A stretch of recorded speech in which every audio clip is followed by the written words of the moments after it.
কেমন আছো বন্ধুরা? আজকে আমরা শিখব বাংলা এবং ইংরেজিতে ৬টি ঋতুর নাম। গ্রীষ্মকাল।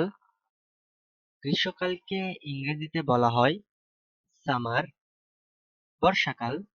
বর্ষাকালকে ইংরেজিতে বলা হয় রেইনি। শরৎকাল।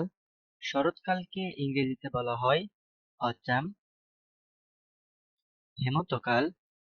হেমন্তকালকে ইংরেজিতে বলা হয় লেট অটাম। শীতকাল। শীতকালকে ইংরেজিতে বলা হয় উইন্টার। বসন্তকাল। বসন্তকালকে ইংরেজিতে বলে স্প্রিং। চলো বন্ধুরা আরেকবার পড়ে নেওয়া যাক বাংলা এবং ইংরেজিতে ৬টি ঋতুর নাম। গ্রীষ্মকাল, বর্ষাকাল, শরৎকাল, হেমন্তকাল, শীতকাল, বসন্তকাল।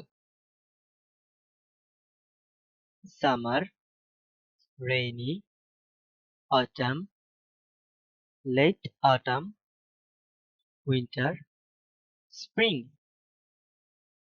গ্রীষ্মকালকে ইংরেজিতে বলে সামার।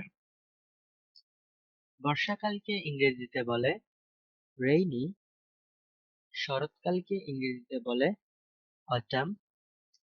হেমন্তকালকে ইংরেজিতে বলে লেট অটাম। শীতকালকে ইংরেজিতে বলে উইন্টার। বসন্তকালকে ইংরেজিতে বলে স্প্রিং।